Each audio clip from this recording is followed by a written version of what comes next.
il est bon de pouvoir faire cette formation qui va un peu mettre tout le monde sur le même niveau de compréhension. Avant de rentrer dans le vif du sujet, je vais vous demander d'être réactif. Je vais vous poser des questions. On va faire quelque chose de très convivial. Donc, je compte sur vous pour pouvoir participer, me donner le change de manière à ce que ce soit quelque chose d'assez digeste et de simple pour chacun d'entre vous. Je vais essayer, en tant que possible, de ne pas utiliser de termes techniques de manière à ce que cette formation soit à la portée de tous, véritablement, et que vous ayez la possibilité de comprendre où je veux vous emmener et de voir réellement là où on est au niveau du momentum et les opportunités qui peuvent s'offrir à vous au niveau des crypto-monnaies. Mais avant, je me dois de commencer cette formation par un petit disclaimer. Cette formation n'est pas un conseil en investissement.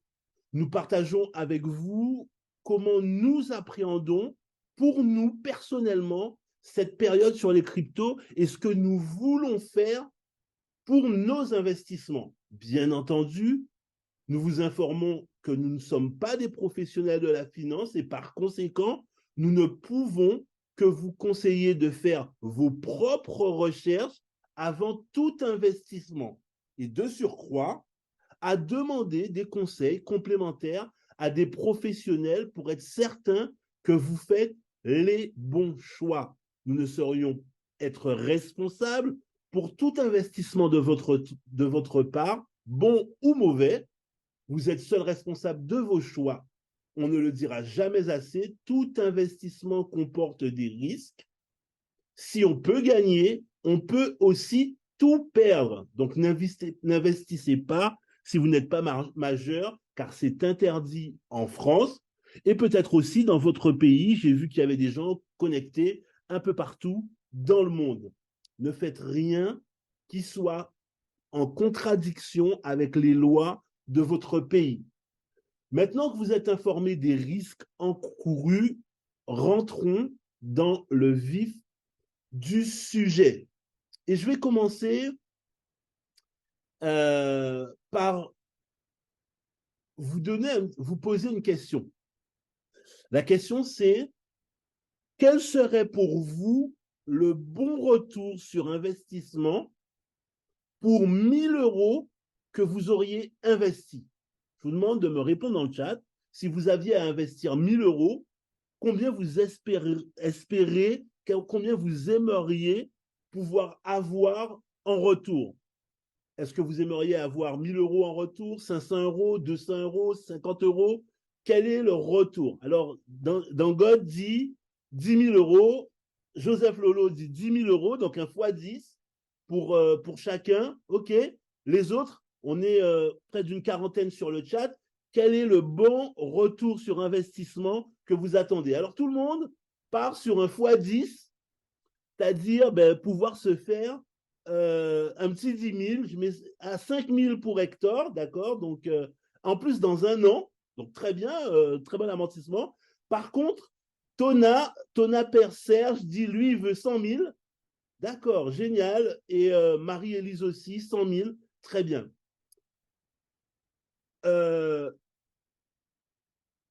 On va imaginer que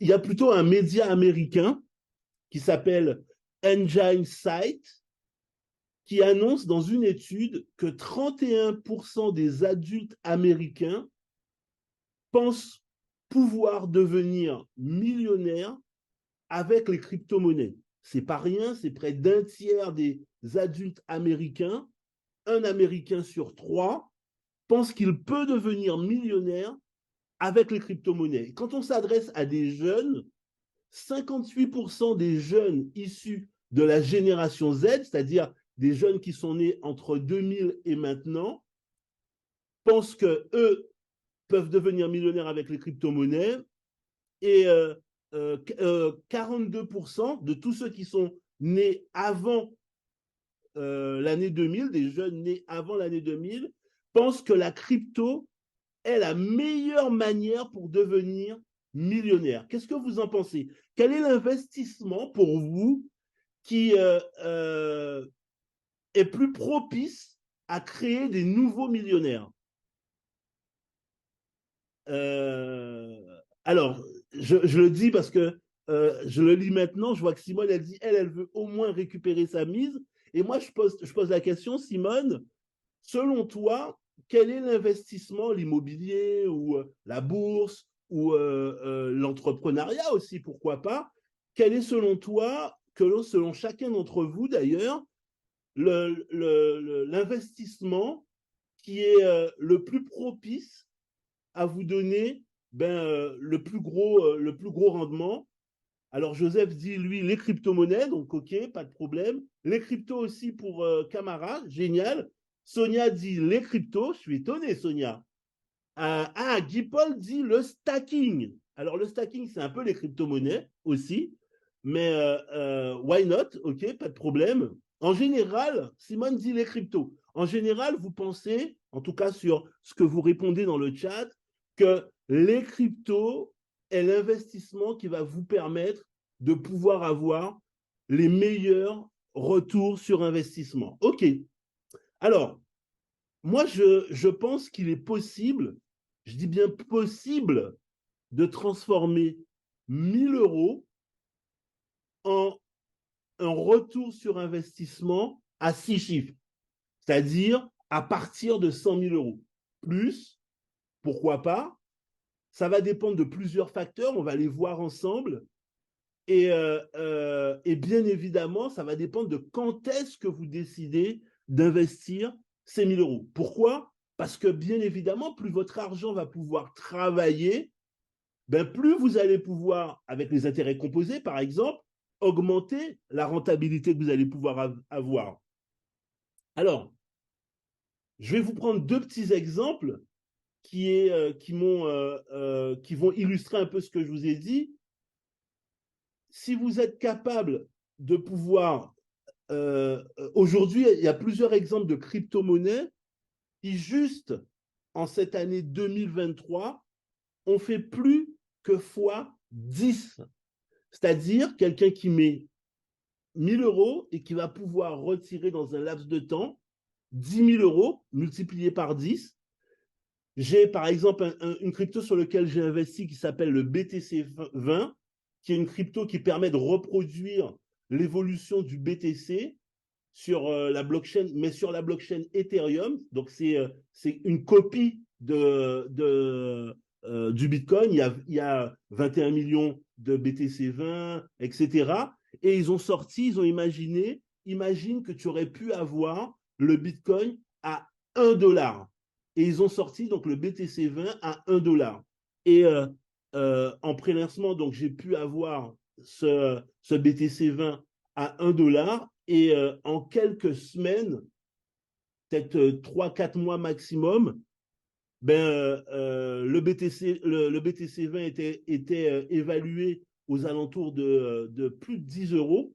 Moi, je sais que j'ai revendu à 10 euros, ce qui permettait de faire un x10 en quelques semaines directement avec le BTC20. Un autre exemple, peut-être que vous en avez entendu parler si vous vous intéressez aux crypto-monnaies, c'est une crypto-monnaie qu'on appelle un meme coin qui s'appelle PP.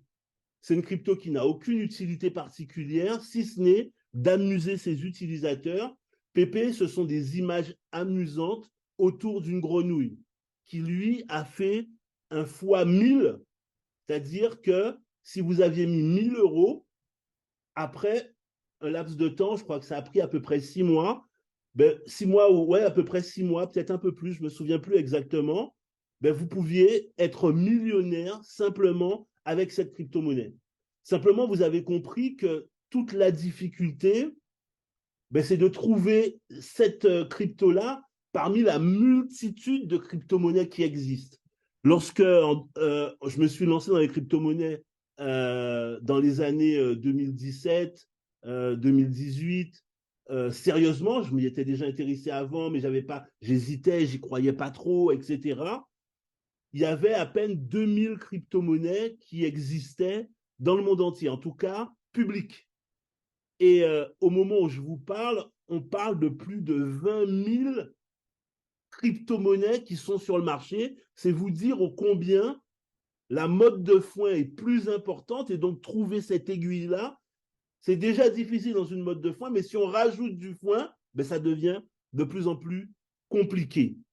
Donc, quand on parle de ces résultats, x10, x100, x1000, et on n'est même pas encore en bull run. Alors, qu'est-ce que c'est que le bull run? En fait, dans cette formation, je vais essayer d'être le plus simple possible, je vous l'ai dit, et de ne pas utiliser de mots compliqués. Mais je ne pouvais pas passer à côté du mot bull run et de, par conséquent, le bull run ou bull market et le bear market. En fait, il est important de connaître ces mots si vous voulez investir dans les crypto-monnaies, parce que vous allez les entendre sur toutes les vidéos, etc., etc. Il faut savoir que le marché des crypto-monnaies est cyclique. Ça veut dire quoi? On constate un cycle qui dure environ 4 ans, et ensuite, ben, ça reprend, ça recommence 4 ans, tous les 4 ans, tous les 4 ans, tous les 4 ans.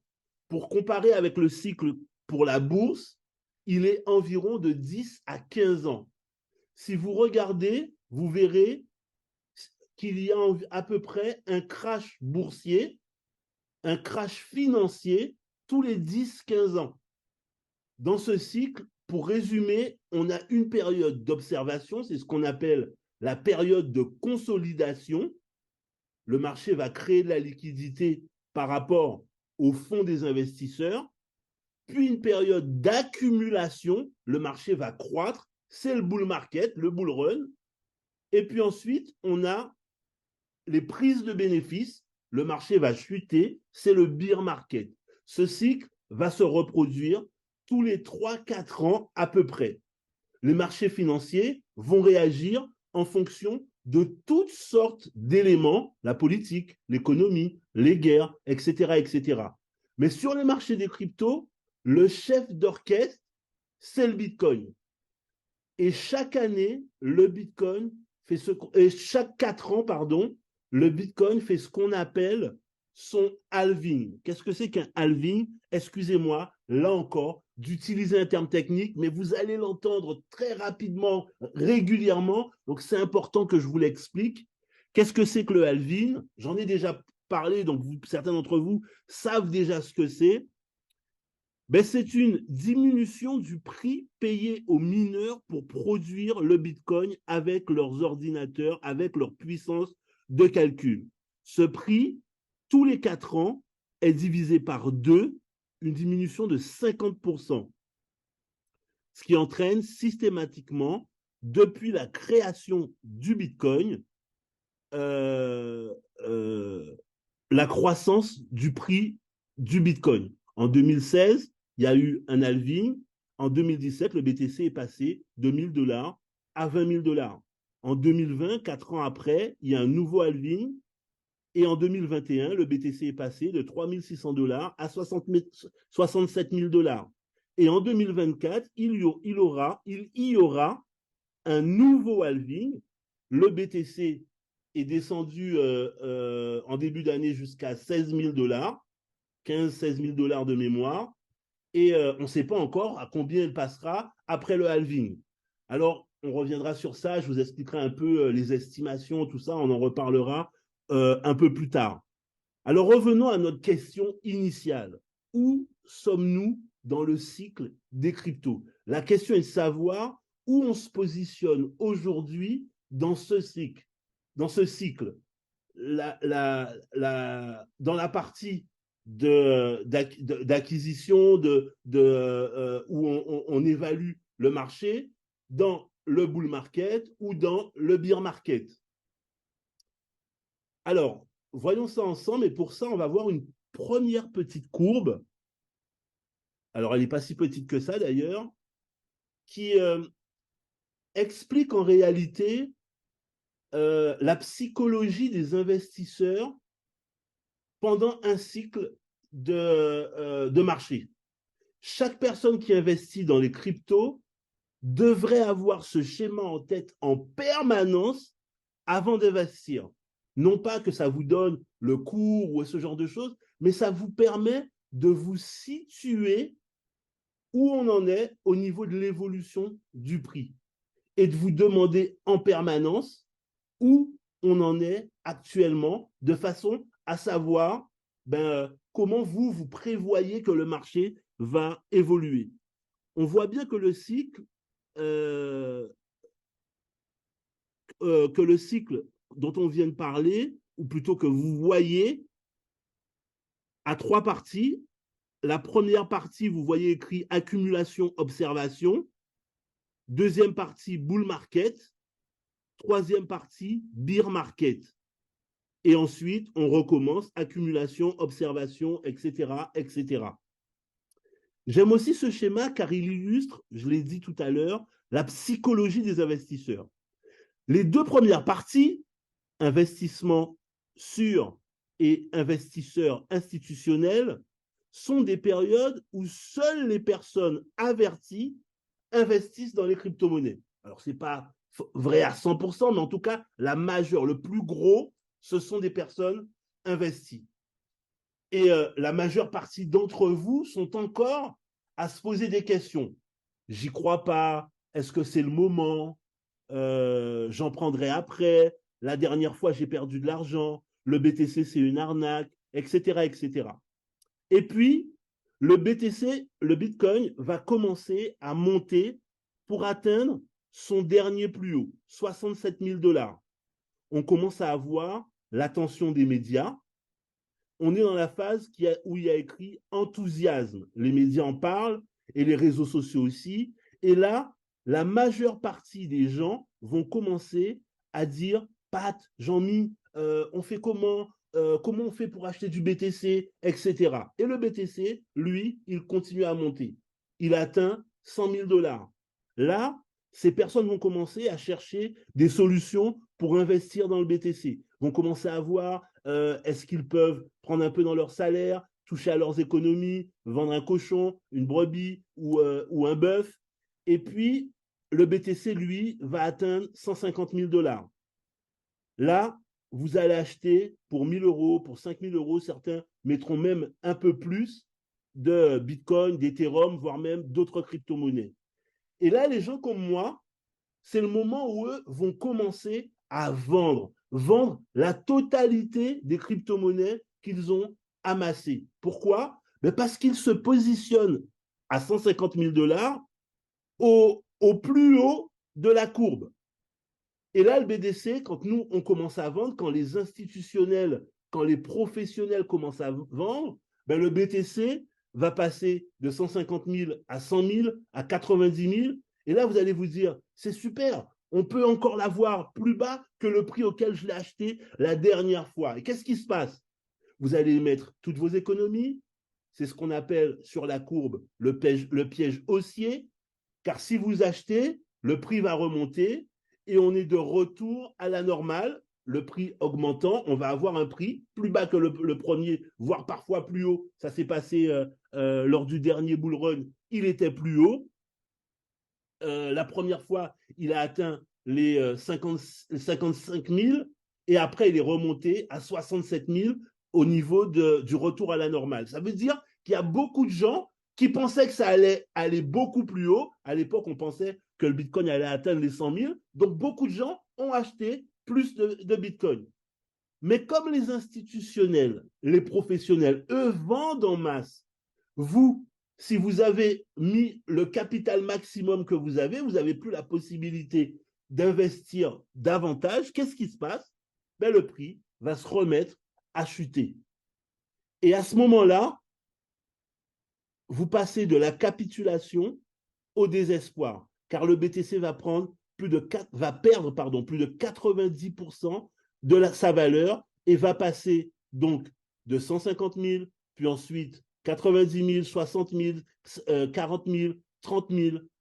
Et là, vous allez crier à l'arnaque, vous allez peut-être m'en vouloir à moi, voire même à Jean-Michel, parce que on vous avait dit que ça allait être un bon investissement, mais vous êtes en train de perdre tout votre argent. Et vous oublierez que vous avez participé à cette formation. On vous a prévenu, on vous a expliqué. Vous serez dans l'énervement parce que vous avez un déficit au niveau financier. Et en réalité, je fais ça pour vous impliquer dans la réflexion, mais la réalité, ça se place à un échelon mondial et c'est comme ça que beaucoup de gens réagissent. J'imagine qu'autour de vous, il y a encore probablement des gens qui vous disent non, non, moi je veux rien entendre du Bitcoin, c'est de l'arnaque, c'est ceci, c'est cela. Et vous voyez que le raisonnement que je suis en train de vous tenir, ben, c'est celui qui se passe autour de vous. Sauf que moi, lorsque le Bitcoin va atteindre 30 000 $, ben, je vais recommencer à l'observer, à attendre son redécollage et on recommence le cycle. Vous êtes prévenus. La question, c'est où on en est actuellement. Maintenant que vous savez comment ça se passe, maintenant que vous savez la psychologie des investisseurs, vous avez la possibilité d'anticiper tous ces moments que vous allez avoir, que vous allez rencontrer, parce que ça se passe année après année, halving après halving, de cette manière-là. Je voudrais que vous me répondiez dans le chat.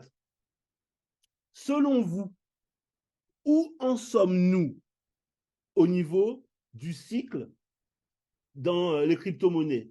Est-ce qu'on est déjà sorti du bear market?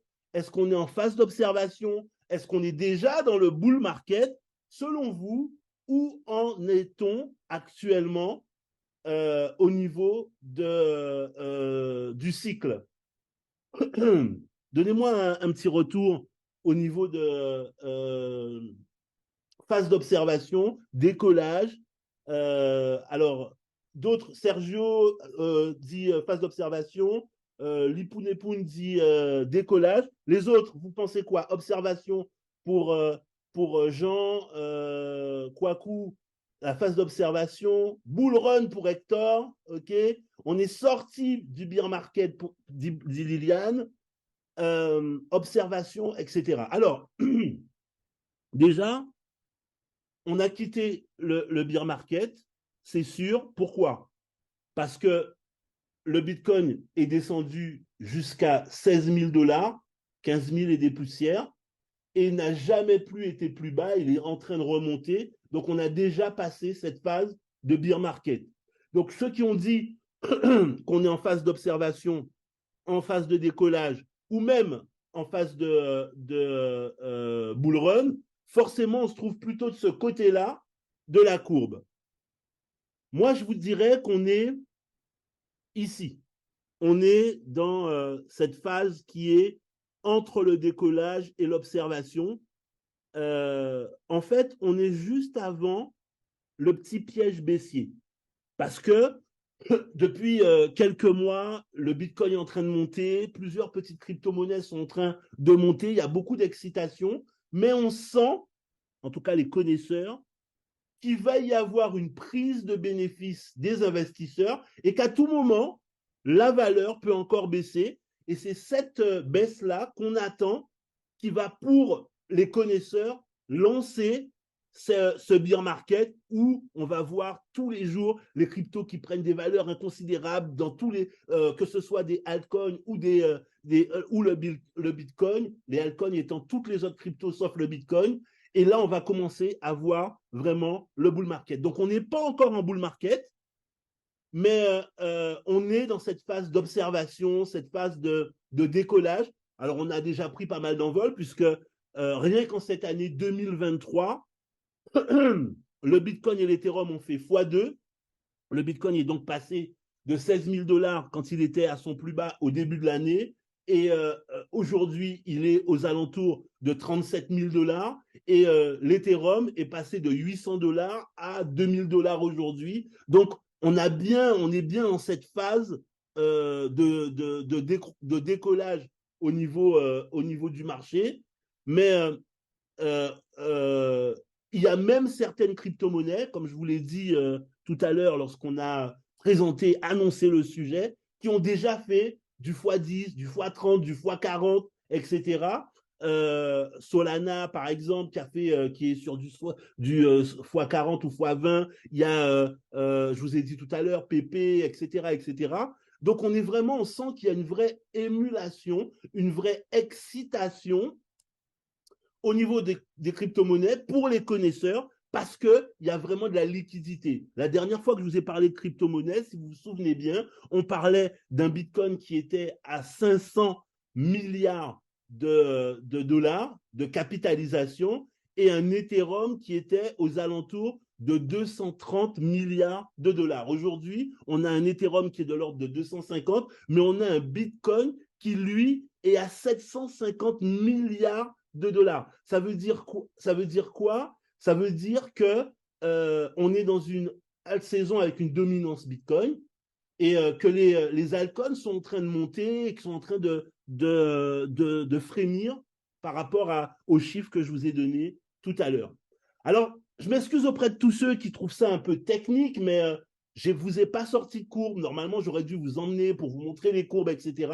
Je sais que certaines personnes risquent de décrocher, donc je suis resté assez ludique dans la manière de l'expliquer. Ce que vous devez retenir, c'est que pour l'instant, on est en train de se rapprocher du bull market et que par conséquent, c'est encore le bon moment pour pouvoir investir parce que on va voir dans les prévisionnels, il y a encore la possibilité de faire du x10, du x20, du x50. Je vais vous donner des pépites sur lesquelles moi, je pense faire du x200, du x100, du x50 sur ces crypto-monnaies-là. Et donc, de fait, ben, c'est forcément hyper intéressant de pouvoir se positionner et le plus rapidement sur ce type de crypto-monnaie. Alors, maintenant qu'on a vu ça, ben, moi, j'ai envie de vous dire que il y a des erreurs à ne pas commettre, surtout lorsqu'on est débutant. Et ces erreurs-là, il faut éviter de les faire pour éviter de perdre son argent. Quand on débute, on a généralement un petit capital et toute erreur, ben, on peut le payer cash. Ce sont des choses, lorsqu'on les connaît, qui nous paraissent évidentes, mais lorsqu'on débute, très souvent, sans faire attention, ils nous font perdre beaucoup d'argent.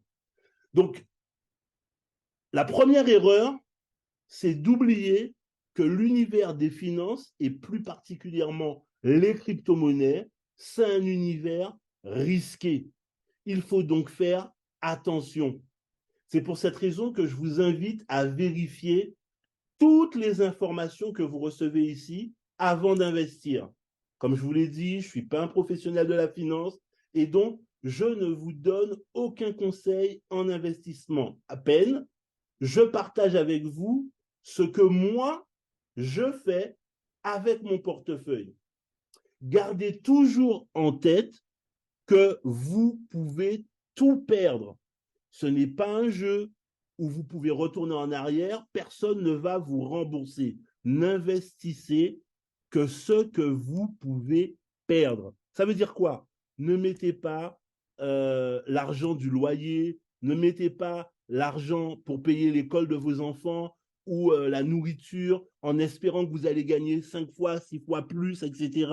C'est comme si vous décidiez d'aller jouer au Grendé, pour ceux qui connaissent ce que c'est aux Antilles.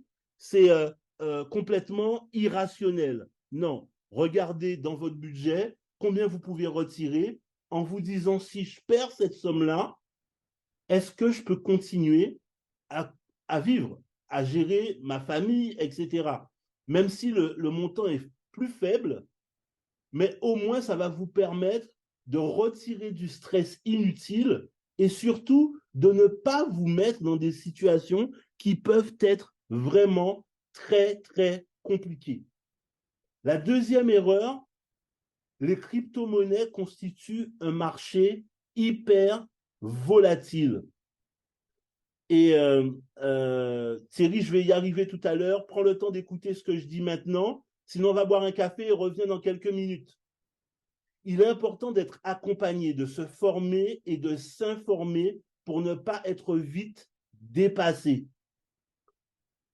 Je vais vous recommander un groupe à la fin qui vous permettra d'avoir un maximum de conseils, de tips, d'informations que vous pourrez recouper avant de prendre vos décisions. Ne croyez pas ce que vous voyez sur YouTube ou les influenceurs qui vous disent que vous allez être millionnaire sans rien faire. C'est l'une des pires erreurs que vous pouvez faire. Les crypto-monnaies, la finance, c'est un métier et par conséquent, vous avez besoin d'en connaître les codes. La troisième erreur, c'est de tout miser sur une opération. Non, je le sens trop. Ça, c'est garanti. Ouais, je mets tout mon fric. Je mets 5 000, je mets 10 000, je mets 1 000. C'est tout ce que je possède. Être trop sûr de soi et tout miser sur une seule opération, comme nous l'avons vu lors des 2 précédentes erreurs, le marché est risqué. En fonction de différents paramètres, il peut changer. Vous imaginez bien que juste avant le Covid, ceux qui ont investi, ils n'ont jamais imaginé que le Covid, tout irait par en bas et qu'ils pouvaient tout perdre. Et ça peut arriver. La crise des subprimes, personne ne l'attendait. Ceux qui ont investi, boum, ils ont tout perdu. Donc, ne sous-estimez pas le marché et n'engagez jamais la totalité de votre capital. Il peut y avoir des guerres, il peut y avoir 1001 choses qui font que le marché va réagir. Généralement, on n'engage que maximum 10% de son budget sur une opération. Le plus sage, c'est d'investir entre 1 et 5% dans une transaction. Et ça, ce sont des bases qu'il faut garder en tête à chaque fois qu'on va miser son argent au niveau des crypto-monnaies. Bien évidemment, le pourcentage va avoir tendance à varier si vous investissez 100 $ ou si vous investissez 10 000 ou 50 000. Parce que si vous investissez 100 $, vous êtes prêt à prendre beaucoup plus de risques pour pouvoir augmenter votre capital. Tandis que si vous mettez 50 000 $, vous avez envie de prendre moins de risques pour ne pas entamer votre capital. C'est pour cette raison que je vous dis, quand on a un capital de 50 000 €, on va engager 0,5%, 1% maximum. Allez, si on met maxi 3, c'est le maximum sur une seule opération. Tandis que si on n'a que 100 €, on se dit, bon, j'aurai de l'argent, mais ça sera dans 1 mois, dans 2 mois. Allez, je fais un coup pour essayer de tout augmenter. On peut mettre 50%, voire mettre 100%. Mais parce que là, on va jouer un coup de dé. Mais en général, on ne va jamais investir plus de 1%, 2% de son capital sur sur une seule opération. La quatrième erreur, c'est l'avidité. Vouloir toujours gagner plus. Et dès qu'on gagne, on réinvestit. Dès qu'on gagne, on réinvestit. C'est la meilleure manière de perdre son argent. N'oubliez pas que c'est difficile de gagner, mais qu'on peut tout perdre en une seule opération. Si vous investissez en permanence sans jamais prendre de bénéfices, ce qui peut se passer, c'est qu'à un moment ou à un autre, c'est couru d'avance, vous allez perdre l'opération et là, vous pouvez tout perdre. N'oubliez pas que tant que l'argent n'est pas dans votre wallet ou même sur votre compte bancaire, vous ne l'avez pas vraiment gagné.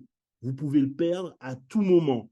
Lorsque vous commencez à gagner, il faut apprendre à prendre ses gains.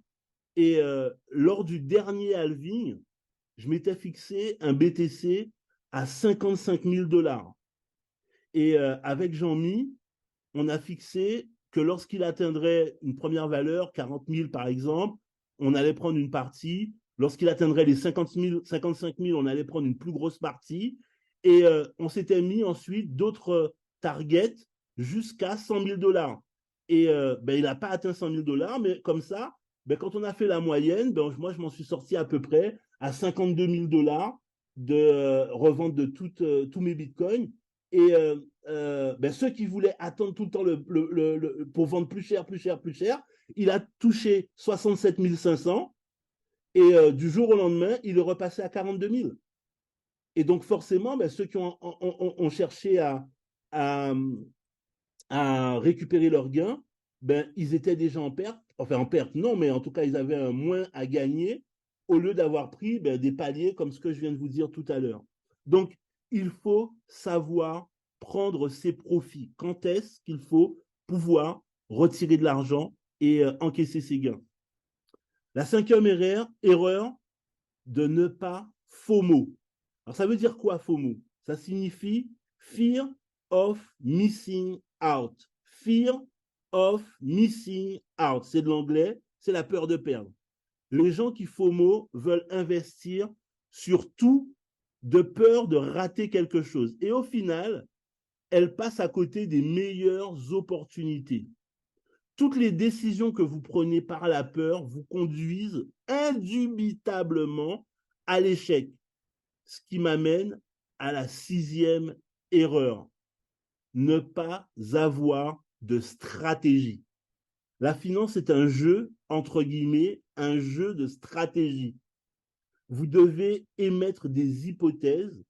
Vous demandez est-ce que vous validez cette hypothèse et lorsqu'elle est validée, vous devez la suivre jusqu'au bout et ne pas changer à cause du post d'un gars connu sur Twitter, par exemple, ou quelqu'un d'autre qui a fait une vidéo et qui a dit ceci. Vous devez déterminer une stratégie et tant qu'elle est validée, tant qu'elle n'est pas invalidée, ben, vous allez jusqu'au bout.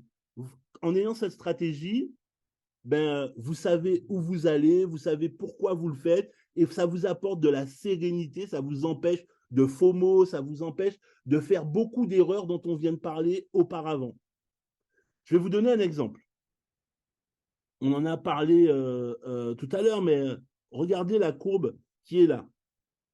Je vous ai dit qu'on était ici. Mon hypothèse, c'est que le BTC va grimper jusqu'à son plus haut déjà atteint à 67 000 $.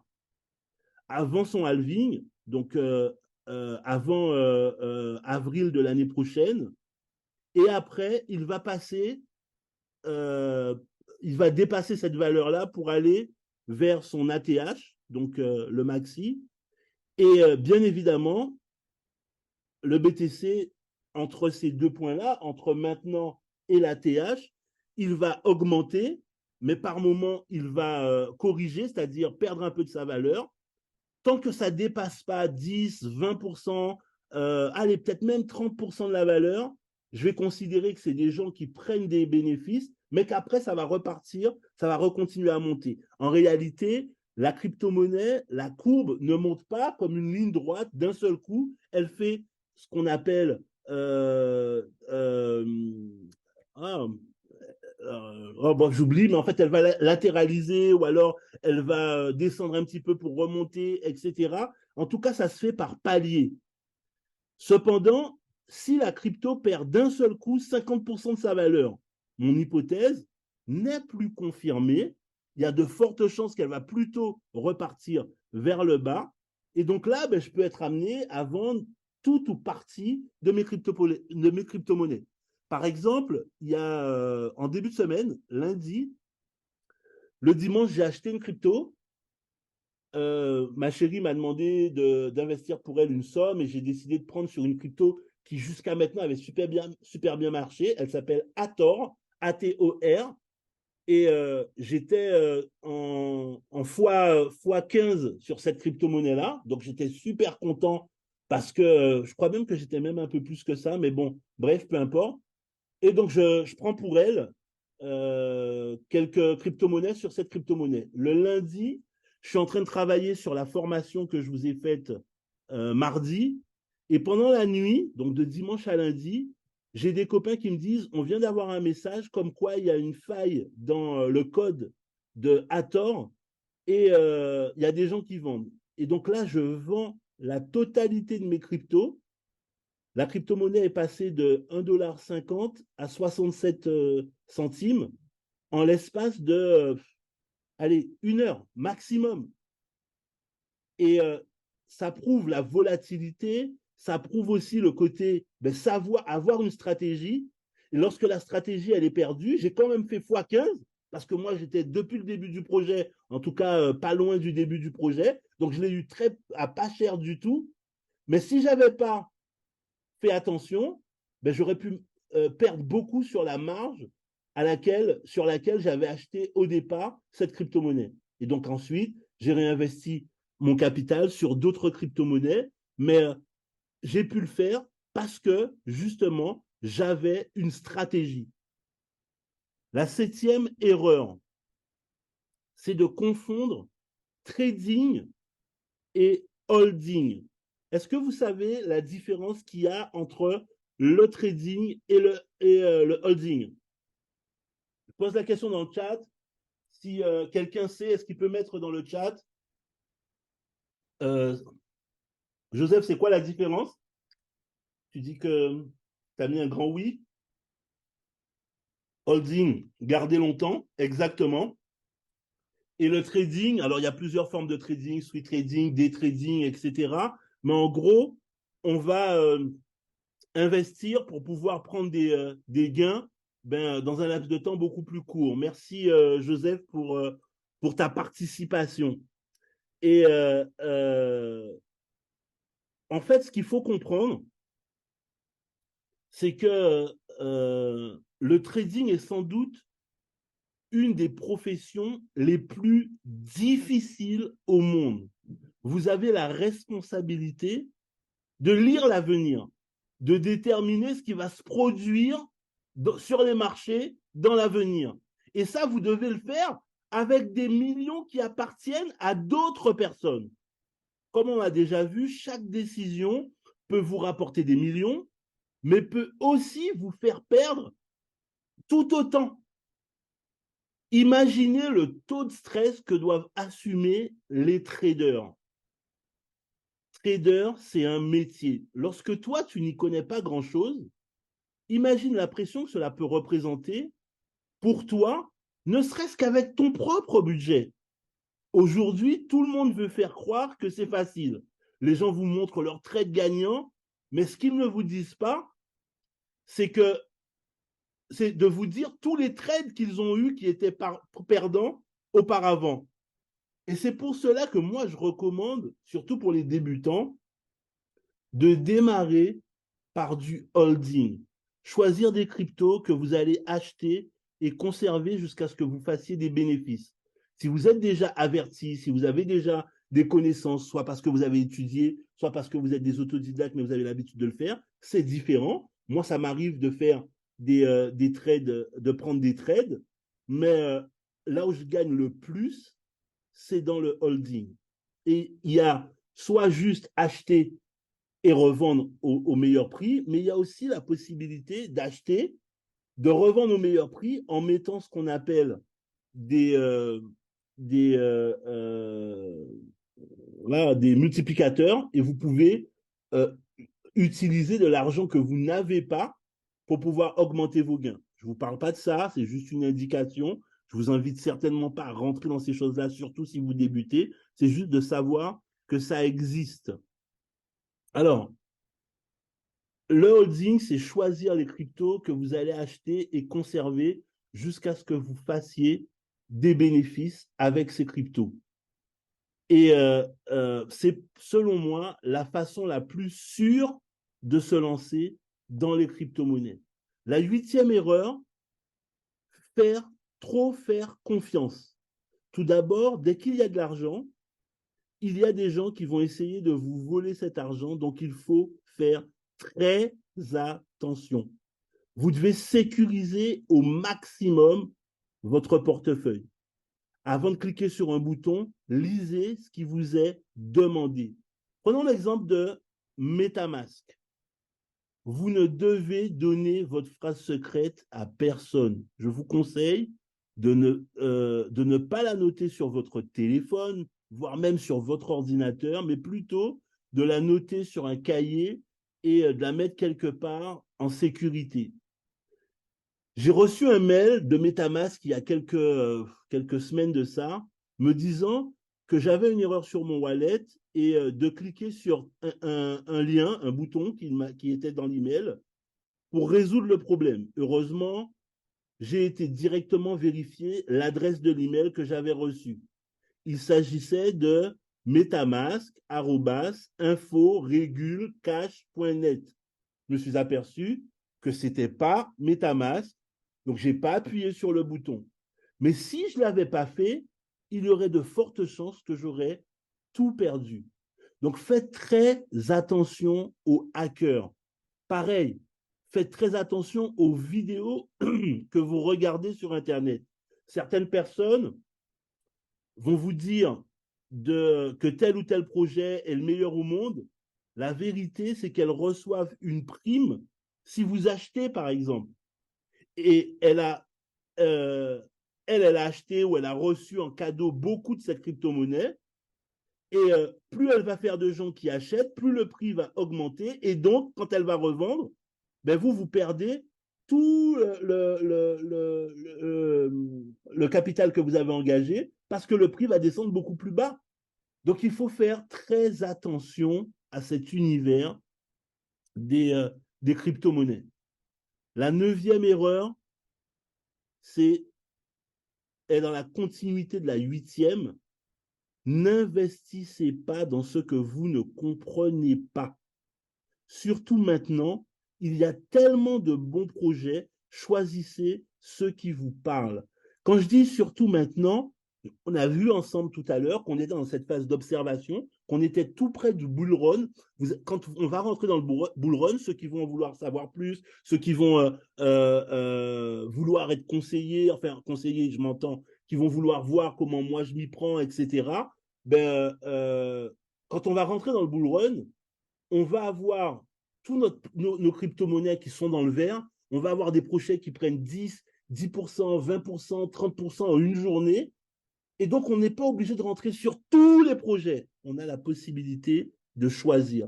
Et c'est là où je vous dis, cherchez à comprendre comment fonctionne, ou plutôt pourquoi au moins le fondamental, pourquoi cette crypto-là vaut la peine que vous mettiez de l'argent dessus, et là, investissez dessus. J'imagine qu'aujourd'hui, si quelqu'un vient vous voir pour vous demander de lui prêter 100 euros, 200 euros, 500 euros, vous ne ferez pas qu'ouvrir votre portefeuille et lui donner. Pourquoi comment il va vous rembourser? Vous allez chercher à en savoir davantage. Ben là, c'est exactement la même chose. Il faut que vous alliez plus loin pour en savoir davantage. Et la 10e erreur, c'est de ne pas préparer le bear market. Ça veut dire quoi? Ça veut dire que lorsque vous allez gagner de l'argent pendant le bull market, gardez de l'argent pour acheter les cryptos au plus bas pendant le bear market. Alors quand je dis garder de l'argent, vous pouvez réinvestir pour faire de l'argent tout de suite. Sauf que dans vos plus-values, lorsqu'on va commencer à rentrer dans la période où les cryptos perdent de la valeur, là on va changer toutes nos crypto-monnaies en USDT. L'USDT comme le DAI, c'est une crypto-monnaie qui vaut 1 dollar et qui ne bouge pas trop cette valeur-là. Et donc, là, on a nos crypto-monnaies qui ont une valeur plus ou moins stable. Et on va commencer à étudier les prochains projets qui méritent notre attention et qu'on va pouvoir surveiller pour avoir les meilleurs prix. Donc là, on va faire une étude technique où on va regarder les courbes, voir jusqu'à quelle valeur elle peut descendre et savoir, avec l'étude fondamentale, sur quelle crypto-monnaie on va pouvoir capitaliser. Et donc là, on va choisir les prochaines crypto-monnaies sur lesquelles on va investir. En quoi c'est intéressant? C'est intéressant parce que ça nous permet d'acheter au plus bas prix. Alors, c'est rare d'avoir le prix le plus bas. J'imagine que personne n'a eu les 15,8, je ne sais pas trop quoi, les milliers de dollars du Bitcoin.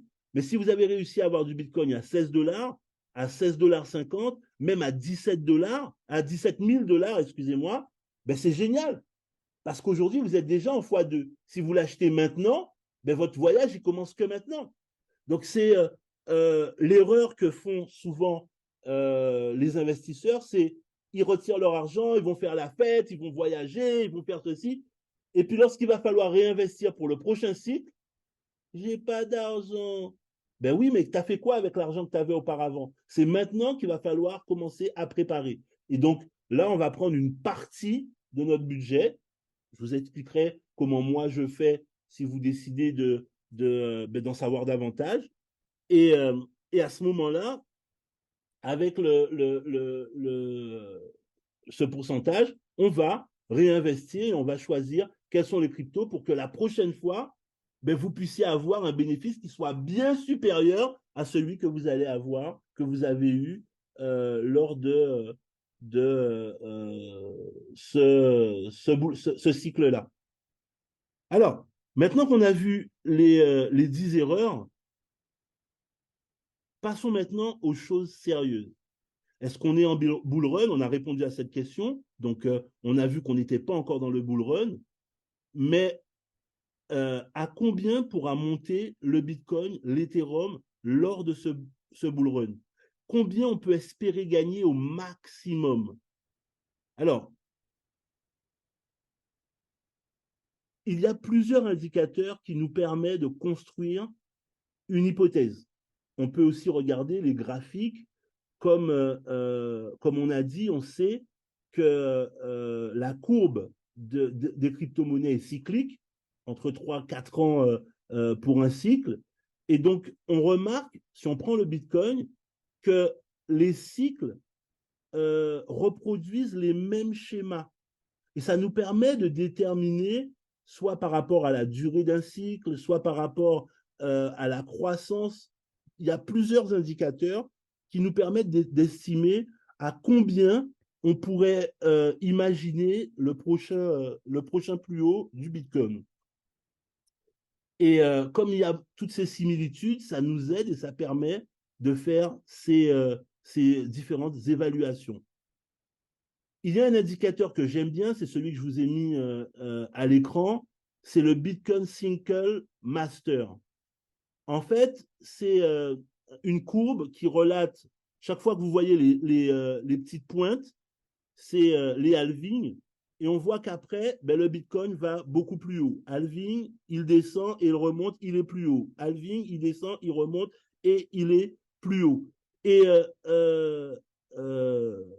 lorsqu'on regarde cette courbe-là, on voit qu'elle annonce un Bitcoin à plus de 100 000 $. Et moi, en perfectionnant, en allant beaucoup plus loin dans l'analyse graphique, ben, on peut se rendre compte que on peut affiner ces différents paliers. Moi, j'ai 3 paliers pour le Bitcoin et pour l'Ethereum. Un premier TP à 130 000 $, un deuxième TP à 150 000 $, et la pointe haute, ce que j'aimerais aller chercher, c'est 175 000 $. Vous comprenez que comme c'est une estimation, ce n'est pas une valeur juste.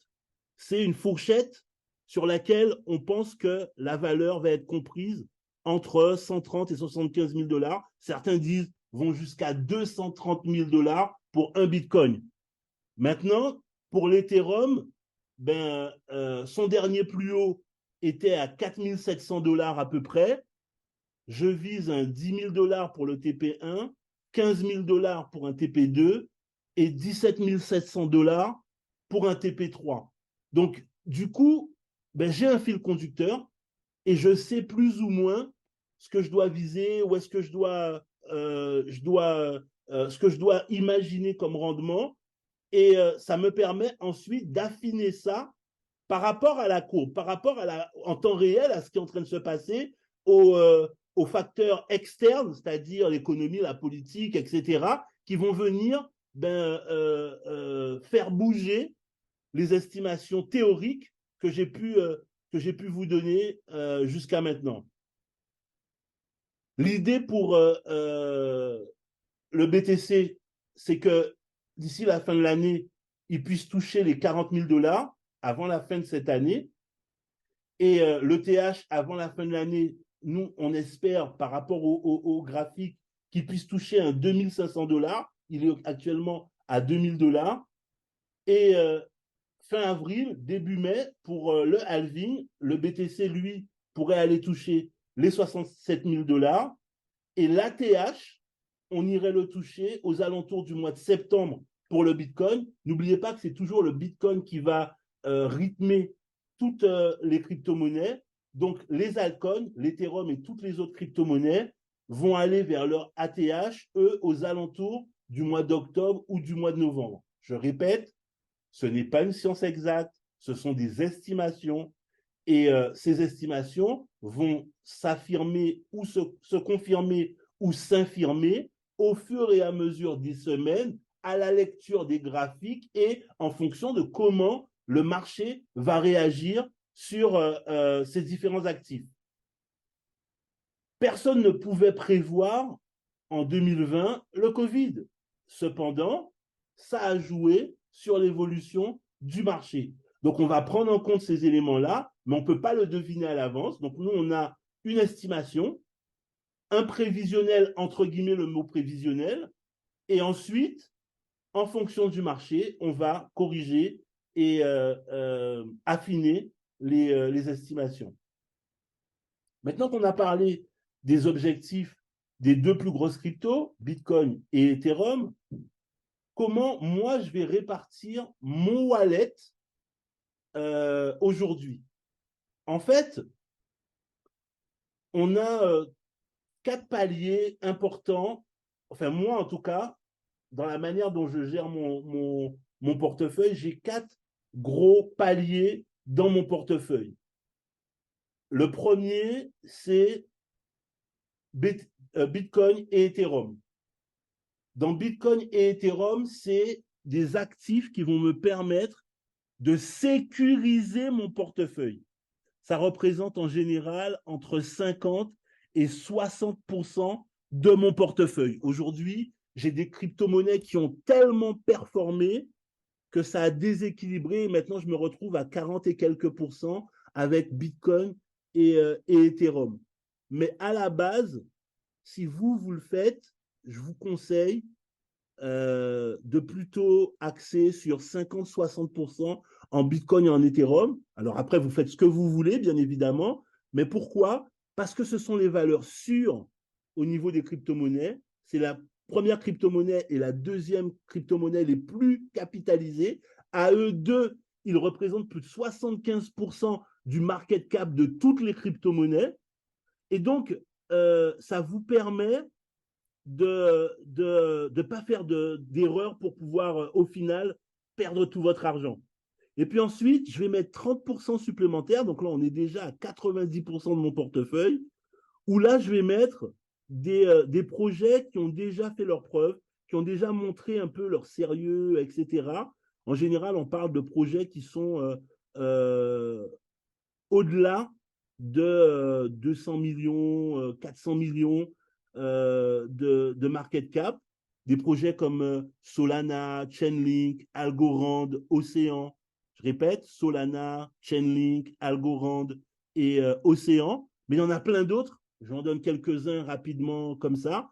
De toute façon, la quantité de crypto-monnaies qu'on va choisir va dépendre du capital que vous avez. Moi, j'ai en portefeuille, je ne sais pas, près d'une vingtaine de crypto-monnaies, mais quelqu'un qui met, par exemple, que moins de 1000 euros, je ne lui conseillerais pas d'avoir autant de crypto-monnaies. Avec 1000 euros, tu vas avoir en moyenne 5, 6 crypto-monnaies. Si tu mets encore moins, en dessous de 500 dollars, c'est 3, 4 crypto-monnaies. Et si tu mets au-dessus de 1000 dollars, ben, là, on va commencer à mettre un petit peu plus, 5000 dollars, on va pouvoir avoir davantage. Pourquoi? Parce que c'est pas tellement rentable d'investir 10 dollars sur une crypto-monnaie. En gros, il faut espérer qu'un bon investissement, enfin un investissement minimum, c'est au moins 50-100 dollars sur une crypto.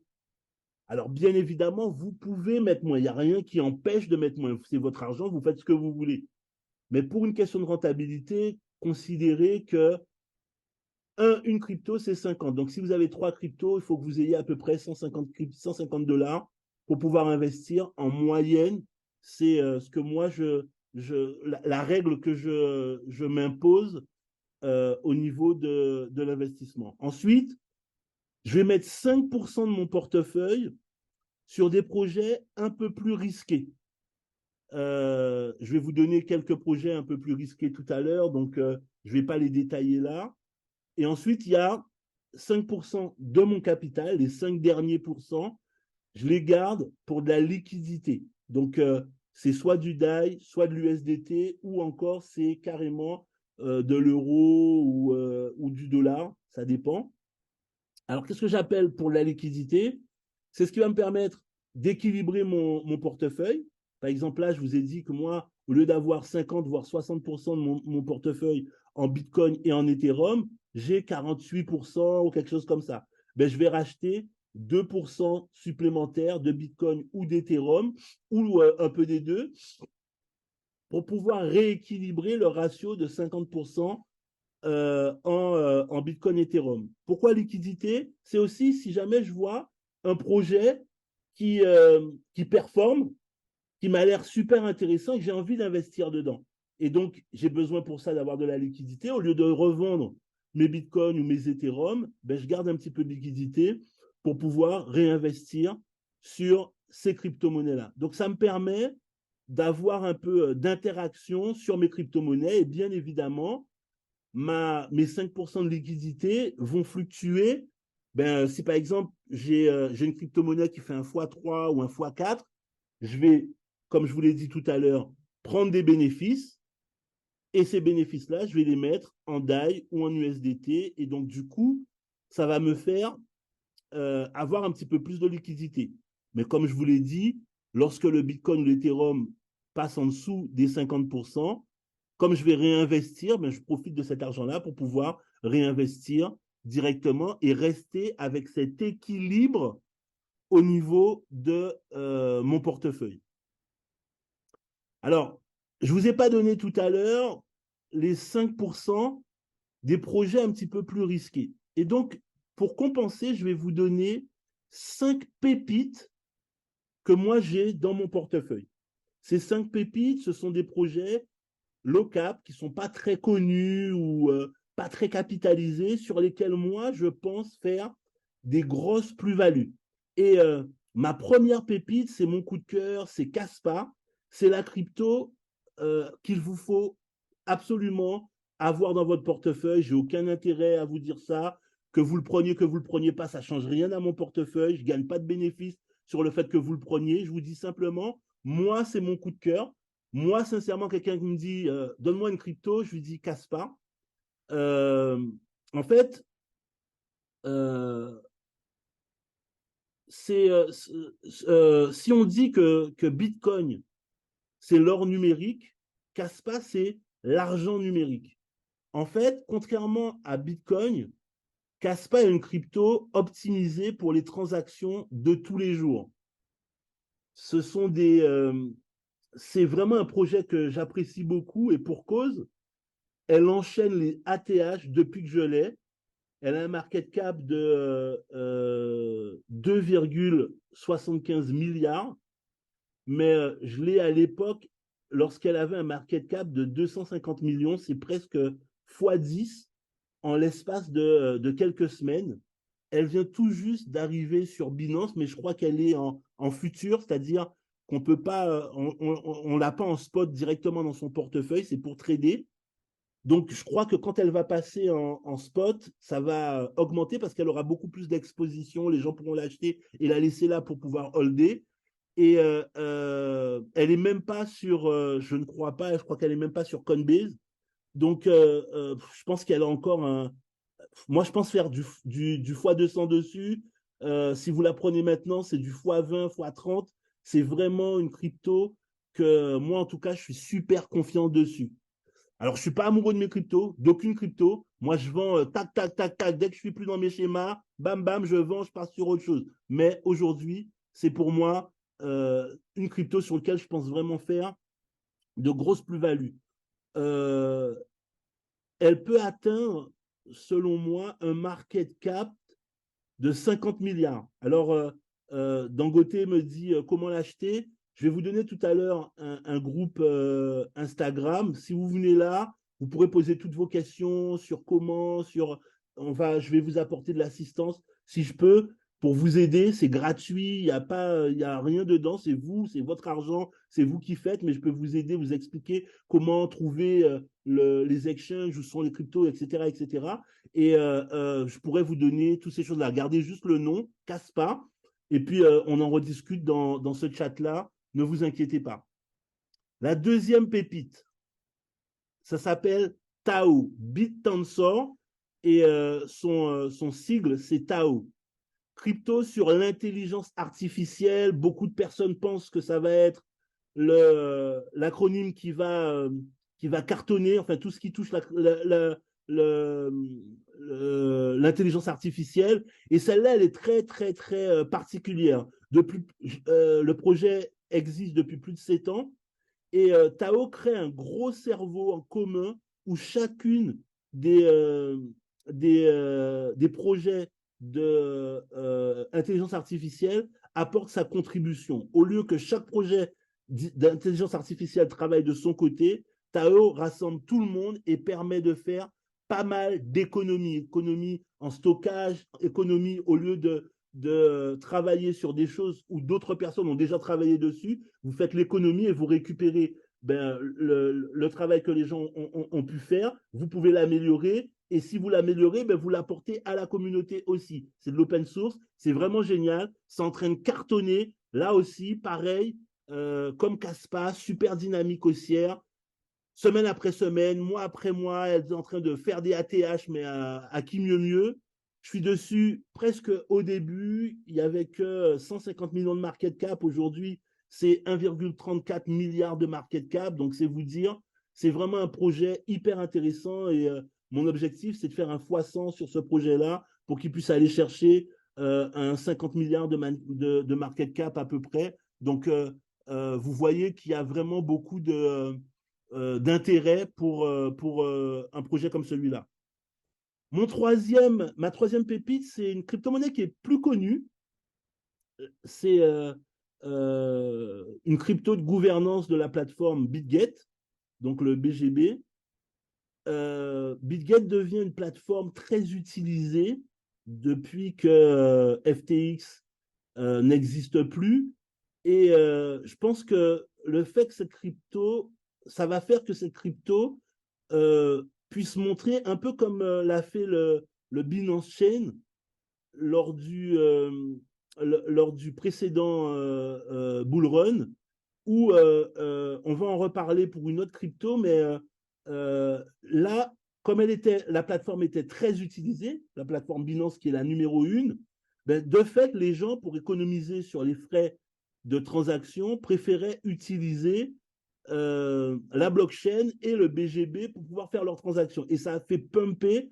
Avec Jean-Michel, on a gagné beaucoup d'argent grâce au BGB, puisqu'on l'a acheté, moi, à 9 dollars, lui, je crois, à 30 dollars, et il est monté jusqu'à 650 dollars. Donc, vous pouvez imaginer un petit peu les plus-values sur ça. Eh ben, je pense vraiment que. Alors, tout à l'heure, je parlais du BNB, pardon, pour le cycle dernier, la crypto de Binance. Et là, je vous parle du BGB, la crypto de BitGet, qui est devenue, aujourd'hui, elle fait partie des 3, 4, 5 meilleures plateformes de trading. Et donc, du coup, forcément, sa crypto de gouvernance risque de beaucoup grandir. Ma quatrième pépite, alors là, c'est un petit coup de poker, mais vous allez voir, ce n'est pas un coup de poker idiot. Ça s'appelle Dalmar, c'est un projet low cap, c'est des dizaines, des centaines de milliers de market cap, ça démarre, moi je suis là depuis le début, je connais les créateurs, etc. Mais je trouve l'idée vraiment intéressante, vous avez sans doute déjà entendu parler de Dogecoin, c'est une crypto pareille, c'est des cryptos qui n'ont aucun intérêt technique, mais qui sont plutôt là pour marcher sur la hype d'une comment ça s'appelle, une communauté, et eux, ils surfent sur les Dalmatiens. Et les dessins sont super beaux, ça marche plutôt bien. Le market cap est très bas, je suis dessus, donc je vous ai dit depuis le début. Quand je vous parle de ça, de savoir prendre ses bénéfices, moi je suis rentré avec 1000 dollars dessus. Et en moins d'un mois, j'ai fait 3000 dollars, donc j'ai récupéré une partie de mes bénéfices. Et aujourd'hui, je dois avoir à peu près 700 dollars dessus. Et mon objectif, c'est de toucher les 10 000 dollars de bénéfices avec ce projet-là. Donc, ce n'est pas un projet où vous allez devenir millionnaire, pas du tout. Mais par contre, moi, c'est un projet qui m'intéresse et c'est pour ça que je vous en parle. Les gens qui n'ont pas beaucoup d'investissement et qui veulent créer du capital avec des projets qui vont faire du chiffre, ben, ça peut être super intéressant d'investir sur un projet comme Dalma. En tout cas, moi, j'y crois et je vous dis, hein, euh, j'ai envie d'aller toucher les 10 000. Donc, investissement de 1000, c'est vraiment intéressant. Je me dis, les 10 000 sans problème. Et puis après, en période de bull run, ben, ça peut tout de suite exploser. C'est-à-dire, s'il trouve son public, les gens ils sont disjonctés, tu fais un x10, ben, boum, ça peut exploser. Et comme c'est un low cap, ben, il ne faut pas beaucoup d'investissement pour que ça prenne beaucoup de valeur. Donc, c'est vraiment un projet sur lequel moi, en tout cas, j'ai mis des billes et je suis assez confiant. Et puis, ma cinquième pépite, c'est Arbitrum. Là aussi, j'imagine que vous en avez déjà entendu parler. Lors du dernier bull run, les transactions sur Ethereum coûtaient vraiment très très cher pendant le bull run. Certains frais de gaz coûtaient jusqu'à 500 dollars, 800 dollars. Il y a une transaction, je crois, qui était à 1200 dollars. Et juste avant de parler avec vous, il y a quelqu'un qui a fait une transaction d'Ethereum il y a quelques jours où les frais de gaz étaient à 3 millions de dollars, un truc de malade.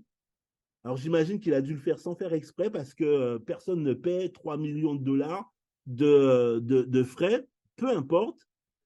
J'ai eu un autre cas dans mon groupe. C'est quelqu'un qui essayait de faire une transaction. Donc, elle est sur le réseau Ethereum. Elle a fait une transaction. On lui demandait 7 dollars de frais. Donc, elle fait des changements, elle envoie de l'argent puisqu'elle utilisait plutôt Polygon et pas trop Ethereum. Mais comme elle voulait payer les abonnements, elle va pour mettre de l'argent sur son Ethereum. Et entre le moment où elle a été faire les manips et elle revient, les frais sont passés à 35 dollars. Donc, elle refait les manips rapidement, elle revient. Et là, quand elle fait la transaction, on lui dit non, maintenant c'est 70 dollars. C'est passé de 7 dollars à 70 dollars. Donc, elle me dit, mais Patrice, comment je fais, etc. Je lui dis, écoute, peut-être qu'au moment où tu veux le faire, c'est très, très occupé. Donc, c'est pour ça que les frais montent. Attends un peu. Elle a repassé la transaction à 3 heures du matin et c'est passé. Mais ce que moi, je veux vous dire, c'est que pendant la période du bull run, il y a plein de transactions en permanence. Et le réseau Ethereum, alors maintenant, avec le Verge, c'est un peu moins, mais de toute façon, je viens de vous le dire, vous avez vu, je vous ai donné quelques chiffres, a tendance à saturer. Et quand on regarde, il y a plusieurs plateformes qui viennent pour apporter des solutions pour payer moins de frais pour les transactions. On a une que vous connaissez parce qu'on l'utilise pour la majeure partie de nos activités, c'est Polygon. Les frais sont très bas, mais il y a une plateforme qui est beaucoup plus utilisée dans le monde entier que Polygon. Devinez comment elle s'appelle? Arbitrum. Et donc, sincèrement, c'est un réseau qui est sous-évalué, mais en fait, c'est le réseau, un des réseaux les plus utilisés après Ethereum et BNB Chain, là, la blockchain de, de Binance. Et de fait, il y a vraiment un potentiel hyper intéressant à faire dessus. Je vous ai raconté comment Binance avait eu une croissance foudroyante. Elle est seulement à 1,3 milliard de market cap. Et la crypto, je crois qu'elle fait de tête 50 centimes ou 1 dollar maximum. Ça veut dire que ben, toucher les 20, 30, 40, 50 milliards, c'est quelque chose de faisable quand on regarde la valeur, par exemple, ne serait-ce que la valeur de l'évaluation du market cap de Polygon, et elle est beaucoup plus utilisée que le réseau Polygon. Donc imaginez, si tout le monde se tourne vers les solutions les moins chères et qu'il passe par Arbitrum, ça va cartonner, ça va monter, ça va exploser. C'est pour ça que moi, j'en ai pris très, très bas. Et donc, ce sont les 5 pépites que j'ai aujourd'hui dans mon portefeuille. J'en ai d'autres. Ceux qui seront sur le chat avec nous, on aura l'occasion de reparler de tout ça. Et vous pourrez vous-même nous partager vos pépites à vous. Et on pourra analyser ensemble, donner notre avis, ce qu'on en pense, etc. Mais déjà, ça vous donne une idée des possibilités qu'on peut faire. Et là, je vous ai donné, bon, Caspa, c'est vraiment mon coup de cœur, fois 200. Rien qu'avec cette crypto-là, il y a moyen de truc de ouf. Et Tao fois 100, BGB, etc. Je vous ai donné enfin, ce que moi je recherche comme objectif avec ces différentes pépites. Alors maintenant, ben, vous qui êtes nouveau, qui avez peut-être même pas un compte, ou qui avez un compte mais qui fonctionne, vous savez pas trop comment faire, etc. Comment bien démarrer? La première chose pour bien démarrer au niveau des crypto-monnaies, c'est il faut savoir où envoyer son argent pour transformer cet argent-là en crypto. Généralement, j'utilise plusieurs plateformes qui vont nous permettre de faire ce pay-in, voire parfois ce pay-out. Et après, c'est vous, en fonction de vos préférences, etc., en fonction de ce qui fonctionne chez vous. Mais la majeure partie des plateformes aujourd'hui, de plus en plus en tout cas, donnent cette possibilité-là. Coinbase, bien évidemment, Binance, BitGet, OKX, MetaMask, Trust. On a la possibilité de faire du pay-in, c'est-à-dire acheter des crypto-monnaies directement. Si vous êtes en Afrique, ça marche très peu au niveau de l'Europe ou même des Antilles, mais en Afrique, je sais que on passe beaucoup par les brokers. Alors, c'est quoi un broker? Ben, c'est quelqu'un qui, lui, c'est ce que nous, on appelle en Europe faire des transactions de gré à gré. C'est quelqu'un qui, lui, a déjà du Bitcoin ou de l'Ethereum, vous lui donnez l'argent et va vous donner un nombre de crypto-monnaies. Alors, faut faire très attention, bien choisir son broker pour pas avoir de surprise. L'inconvénient, c'est que c'est lui qui va fixer le prix. C'est-à-dire, si un Bitcoin coûte aujourd'hui 37 000, il peut vous le faire pour 40 000, pour 42 000, pour 45 000. C'est lui qui a l'argent, donc c'est lui qui a les cryptos, c'est lui qui fixe le prix. Mais quand on n'a pas la possibilité d'avoir une carte bancaire ou de pouvoir faire les transactions de cette manière-là, ça peut être une bonne manière, une bonne transition pour pouvoir rentrer sur le marché. Et pareil, pour le payout. Le payout, c'est comment je vais retirer mon argent lorsqu'il est en crypto-monnaie, de pouvoir le faire venir dans la monnaie de mon pays. Alors là encore, si vous êtes en Afrique, l'une des solutions les plus utilisées, c'est justement de faire affaire avec un broker. Pareil, là, vous lui donnez des cryptos et il vous donne de l'argent. Dans tous les cas, il prend des frais qui lui permet à lui de pouvoir gagner quelque chose. Si vous êtes en Europe ou aux États-Unis, aux Antilles, à La Réunion, moi, il y a plusieurs plateformes qui permettent ça. Je sais que Binance, depuis quelques temps, avait un problème avec tout ce qui était payout, et même en pay-in d'ailleurs. Mais sinon, vous pouvez passer par Coinbase, vous pouvez passer par BitGate, vous pouvez passer par OKX. Ce qu'il faut que vous reteniez, c'est que si vous faites des transactions par carte bancaire, ben vous avez forcément des frais. Ça va de 2 à 9%, ça dépend des plateformes que vous utilisez. Donc, bien évidemment, ce pourcentage-là, c'est des crypto-monnaies que vous n'avez pas en plus. Et donc, forcément, ça joue sur les bénéfices que vous allez faire. Le meilleur moyen de faire rentrer de l'argent à moindre coût sur une plateforme, c'est les virements bancaires. Donc, si vous avez, vous pouvez ouvrir euh, sur Coinbase ou Binance ou BitGet, ben c'est mieux et de faire un virement bancaire si vous pouvez le faire, parce que là, la totalité de la somme que vous envoyez est convertie, vous pouvez le convertir directement en crypto-monnaie. Bien évidemment, vous allez avoir les frais de transaction de l'opération, mais vous n'avez pas de frais supplémentaires parce que vous avez envoyé l'argent en crypto-monnaie. Donc, c'est pour moi le plus intéressant et c'est ce que moi je privilégie quand je veux faire rentrer de l'argent dans le système.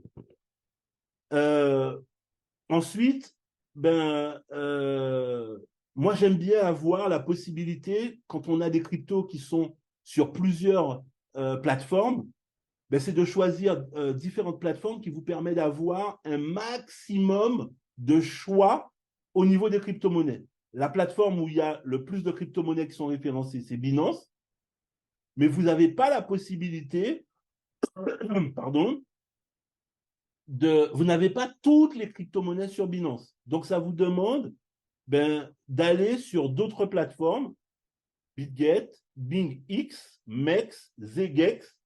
Toutes ces plateformes-là vous donnent la possibilité d'avoir des crypto-monnaies qui ne sont pas disponibles sur BitGet. Et surtout, les crypto-monnaies locales, par exemple Caspa ou des trucs comme ça commence à arriver sur Binance, mais vous ne pouvez pas l'avoir directement dans votre portefeuille, c'est pour les traders. Donc, le temps que ça arrive, vous pouvez l'avoir sur, moi je l'ai sur MEX, par exemple, mais je vous ai dit, j'utilise aussi bien BitGet, Binx, MEX et Zegix.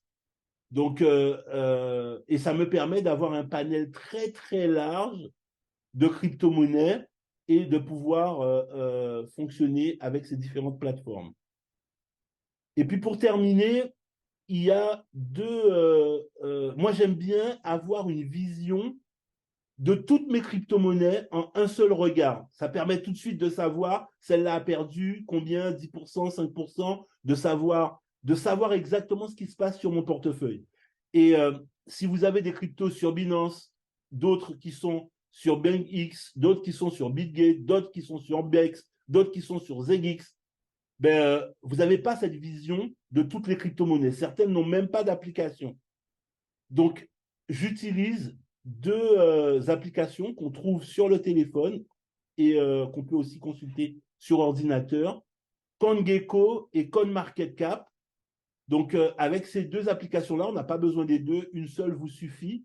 Vous le téléchargez, vous avez la possibilité de télécharger toutes les crypto-monnaies que vous avez en portefeuille. Alors, parfois, quand c'est des projets très neufs, ils ne les ont pas encore. Mais CoinGecko référence beaucoup plus de crypto que CoinMarketCap, par exemple, puisque CoinMarketCap a été racheté par Binance, donc il y a essentiellement à 90% les cryptos qui sont disponibles sur Binance. Mais bon, c'est vous qui allez voir en fonction des interfaces, qu'est-ce qui vous semble le plus approprié, le mieux. En tout état de cause, pour avoir une vision de tout mon portefeuille, j'utilise ou CoinGecko ou CoinMarketCap et ça me permet de un regard, merde, là j'ai perdu, là il faut revendre, là tiens je vais racheter parce que c'est en train de monter, etc. Il y a les courbes, il y a les market cap, il y a toutes les informations dont vous avez besoin sur vos crypto-monnaies. Bien évidemment, si vous y connaissez déjà ou si vous les avez déjà, ok, génial, banco. Si vous ne savez pas comment faire, tout ça, en étant directement sur le groupe, je vais partager le lien à la fin de cette conférence. Vous aurez la possibilité de poser des questions, d'échanger avec nous, etc. Le groupe Telegram s'appelle Phoenix Crypto. Il est gratuit, je le répète, hein, il n'y a rien à payer, vous avez rien, c'est un coup de main, on va vous aider, on va vous donner des conseils, etc. Et, euh, et on va continuer à vous donner des tips, on va continuer à partager, vous-même si vous avez des cryptos, vous allez pouvoir les partager avec nous. Il faut que vous compreniez que moi, ça me coûte absolument rien si vous décidez de rentrer ou pas rentrer sur une crypto-monnaie. Au contraire, si vous rentrez, ça va donner plus de market cap et donc moi, ça valorise ma crypto-monnaie. Donc, j'ai tout intérêt, et vous aussi d'ailleurs, à partager vos crypto-monnaies. Par contre, si vous nous proposez une crypto-monnaie, comme moi, je viens de le faire avec chacune des crypto-monnaies que je vous ai proposées, la question qu'on va vous demander, c'est pourquoi vous pensez que cette crypto-monnaie-là est intéressante et vous allez devoir la vendre si vous voulez qu'on s'y intéresse et que nous aussi, on puisse, pourquoi pas, mettre un billet dessus. Alors, je ne voulais pas m'arrêter là parce que j'ai une autre crypto-monnaie dans mon portefeuille que vous connaissez. Cette crypto-monnaie, c'est le fameux 360 token. Et ce fameux 360 token, avant d'aller plus loin, je voudrais d'abord vous demander qui a du 360 tokens sur son DEX. Le lien Masala, je vais les mettre dans le chat, donc vous allez la voir, c'est pas facile de donner un lien comme ça dans la conférence. Donc, après cette conférence-là, je vais partager le lien du groupe Telegram. Mais je vous ai donné le nom, Phoenix Crypto, si Phoenix Crypto, et vous avez la possibilité de rentrer à travers ce lien-là, mais je vais vous donner le QR code, etc., pour pouvoir vous connecter si vous en avez besoin. Donc là, je vois qu'il y a pas mal de personnes qui ont du 360. OK. Ce 360-là, au moment où on parle, on n'a pas encore, il n'est pas encore listé, donc on ne sait pas ce que ça va être, comment ça va être. Moi, j'ai participé à beaucoup de lancements de crypto-monnaies. Certains, j'ai gagné, d'autres, j'ai perdu. En moyenne, j'ai gagné plus d'argent que j'ai investi au niveau des lancements. Et ce qui est intéressant, c'est que ça m'a permis de rentrer sur des cryptos comme Tao, par exemple, ou d'autres encore, à des prix hyper compétitifs et de faire des plus-values, wow, de ouf par rapport à ces crypto-monnaies. Le 360 token a une chose qui nous plaît à Jean-Michel et moi, c'est sa matrice. L'idée de la matrice, si elle recommence à fonctionner, est vraiment quelque chose d'hyper attractif. Pourquoi? Parce qu'en fait, la difficulté d'une crypto-monnaie, c'est d'avoir de la liquidité. C'est que la crypto-monnaie puisse avoir suffisamment d'argent pour les transactions et puisse montrer un certain intérêt. Et puis ensuite, c'est de proposer des services, des produits qui soient intéressants pour nous, les consommateurs. Là, en l'occurrence, la compagnie a fait quelque chose que je trouve hyper sympathique. C'est que chaque fois que quelqu'un rentre dans la matrice, elle va avoir 20 $, 20 euros qui va être réinvesti en crypto-monnaie. En quoi c'est intéressant? C'est intéressant parce que on va avoir de fait un certain nombre de crypto-monnaies qui vont être bloquées et qui va permettre par rapport au proof of work de pouvoir proof of stake, pardon, excusez-moi, au proof of stake, de pouvoir gagner de l'argent par rapport au nombre de crypto-monnaies qui sont stackées et de créer de la plus-value supplémentaire et donc de valoriser, d'apporter de la crédibilité au niveau du projet.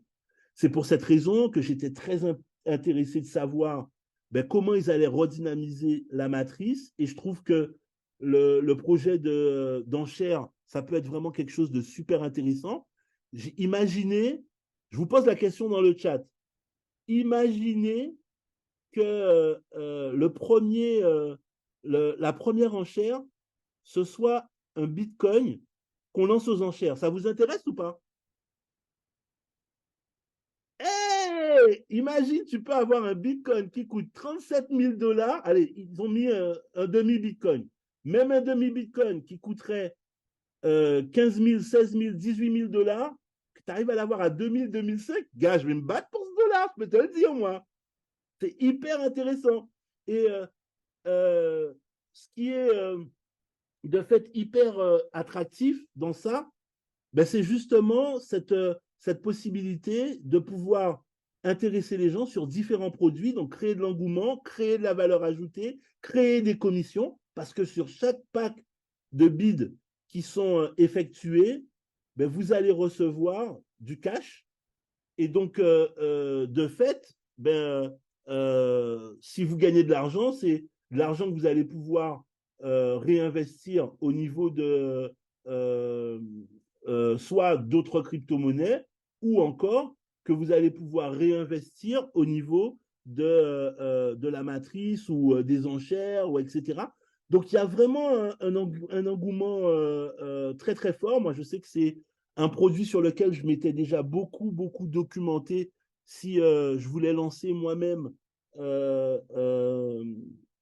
soit un business ou quelque chose comme ça. Donc, c'est quelque chose que je connais très, très bien. Après, il faut voir la communauté, comment elle va réagir, comment elle va se lancer autour d'un produit comme celui-là. Euh, Jean-Mi, tu veux dire quelque chose par rapport au 360? Alors, je termine. Ah, ça Donc, passe? Je sais pas si vous m'entendez. ouais, là, je t'entends. Ouais. Ok. Oui, oui, par rapport à tout ce que tu as expliqué, c'est vrai que C'est le point principal. On a déjà fait plusieurs conférences dessus, mais le concept en lui-même de la matrice des achats mensuels, euh, répétés en tout cas, et là on parle seulement du staking qui va générer des revenus, mais après le staking, pareil, vous devez comprendre, aller sur le site de 360.foundation pour voir que premier trimestre, on doit sortir une application de paiement. Encore une fois, Patrick vous a parlé de plusieurs projets qui ont de la plus-value, qui ont des perspectives. Imaginez une crypto que les gens peut-être ne connaissent pas, mais qui soit l'une des principales qu'on puisse utiliser dans n'importe quel commerce. Imaginez quand l'application sera disponible, que vous puissiez avoir vos 360 tokens pour pouvoir payer avec la carte virtuelle en paiement sans contact dans n'importe quel commerce. On va amener des gens du monde entier à vouloir avoir cette crypto qui pourrait utiliser dans n'importe quel commerce en paiement sans contact comme de Apple Pay ou Google Pay. Donc l'idée, ça c'est un autre service. On a parlé hier d'un service qui devrait sortir très prochainement également. Le 360 Foundation va apporter une plus-value par rapport à cette crypto dans l'utilisation qu'on pourra en faire avec tous les commerces qui acceptent déjà de se faire payer en 360 tokens, les crypto-casinos et tous les autres. Donc oui, ce projet, il nous excite car on est qu'au balbutiement, qu'au lancement, mais on voit déjà les différentes applications qui vont pouvoir se faire avec ces cryptos. Donc oui, vous devez en avoir. Être dans la matrice, c'est être actif, vous garantit d'en avoir tous les mois vos meilleurs tarifs et de pouvoir générer des revenus dessus grâce au staking et de pouvoir ensuite l'utiliser dans n'importe quel commerce. Donc le projet ne se limite pas qu'à la technologie autour du 360 token, mais surtout de toutes les applications qui vont aller autour et qui vont donner une utilisation en tout cas certaine et rentable au niveau de ce produit. Donc au-delà de tout ce qu'on vous a présenté ce soir, vous devez, vous plus que les autres, avoir du 360 token. Merci Patrick. Adamou, on peut pas répondre à votre question. Adamou demande est-ce que le 360 va être listé à plus ou moins que 5 centimes. Aujourd'hui, c'est des spéculations. On n'est pas très très loin de la sortie du token, donc on peut attendre encore quelques jours. Hein, c'est même pas une semaine maintenant, et on va avoir l'information en temps réel. Ce qui est important de comprendre aujourd'hui, c'est que ben, plus on va faire fonctionner la matrice, plus ça va apporter de la valeur ajoutée au niveau de la valeur de la crypto, plus ça va nous permettre d'avoir des commissions, plus ça va nous donner de la liquidité pour pouvoir investir sur toutes les crypto-monnaies que je vous ai expliquées tout à l'heure. Bref, il y a vraiment un cercle vertueux dans ce challenge-là, et c'est une des raisons pourquoi moi je continue à faire le marketing de réseau. Je continue à faire du marketing de réseau parce que justement, ça me permet de pouvoir me positionner sur des projets. Alors, des fois, on va faire 3, 4, 5 projets, ça ne marche pas. Il y a des gens qui vont rester en disant, ouais, ça ne marche pas, je me suis fait avoir, ceci, et qui vont se mettre à réclamer. Mais comme je vous l'ai dit il y a encore quelques jours de ça, la façon dont vous pensez, ça se retraduit dans votre vie de tous les jours. Et moi, je suis plutôt en train de me dire, c'est une opportunité qui me rapproche de celle qui va me permettre de gagner de l'argent. Et avec ça, je pars toujours en me disant, je vais mettre mon maximum pour pouvoir avoir des résultats. C'est ce qui nous a permis de pouvoir avoir des gains, des super gains avec l'un des projets qu'on a fait ultérieurement, et que certains d'entre vous aussi ont pu avoir des bénéfices conséquents dans le business, dans les crypto-monnaies, dans les affaires d'une manière générale. On ne gagne pas à tous les coups. Maintenant, il suffit de gagner une fois pour que ça soit réellement intéressant. Et il y a des points intéressants au niveau de ce fameux 360. Maintenant, à nous de voir ce que ça va donner en finalité. Et ça vient un peu ponctuer tout ce que je vous ai apporté lors de cette formation sur les crypto-monnaies. J'espère en tout cas que ça vous a donné un certain nombre d'éléments intéressants, importants pour, euh, pour le développement de votre activité. Ça a peut-être éveillé votre curiosité, voire même peut-être ça vous a donné encore plus envie parce que vous étiez déjà dans l'industrie. Je vous invite tous à nous retrouver sur Phoenix Crypto, @Phoenix Crypto, Et là, vous allez voir, on va vous donner plus d'infos, on va vraiment rentrer dans les détails, on va vous expliquer un petit peu, on va vous aider en tout cas autant que possible, se peut. On va vous donner les informations nécessaires. C'est gratuit. Alors, j'aime bien le dire, c'est gratuit. Ça veut dire quoi? On va vous aider, mais on n'est pas à votre service. Donc, vous posez une question, donnez-nous le temps. C'est des choses qui se font en fonction de nos disponibilités. Mais en tout cas, on va essayer de vous donner le meilleur de nous-mêmes pour que vous aussi, vous puissiez profiter de ce bull run. Et je veux rompre le coup d'une idée préconçue. Il n'est pas trop tard pour rentrer dans les crypto-monnaies. C'est un cycle, donc il n'est pas trop tard pour pouvoir investir. Et lorsque vous aurez décidé, on n'a pas besoin d'avoir un capital de 50 000 euros pour pouvoir rentrer non plus dans les crypto-monnaies. On peut le faire. L'idéal, c'est d'avoir un peu plus de 500 dollars pour avoir des choses qui soient intéressantes. Mais si vous avez 100 dollars, vous pouvez le faire. Si vous avez 1000 dollars, vous pouvez le faire. C'est vraiment vous, en fonction de votre patrimoine, qui allez pouvoir le faire. Je vous répète, c'est c'est simple, ce n'est pas facile et il y a des risques, mais par contre, on peut vraiment gagner gros, mais on peut aussi perdre gros. Donc, ça demande de faire attention à ce qu'on est en train de faire. Mais je connais très peu d'investissements, comme vous me l'avez dit dès le départ, qui permet d'avoir ce type de retour. Alors, parfois, ben, le risque en vaut l'enjeu et c'est pour ça que je vous parle de ça aujourd'hui. Je vous souhaite une bonne soirée. Je vous dis à très bientôt. Ciao, bye bye.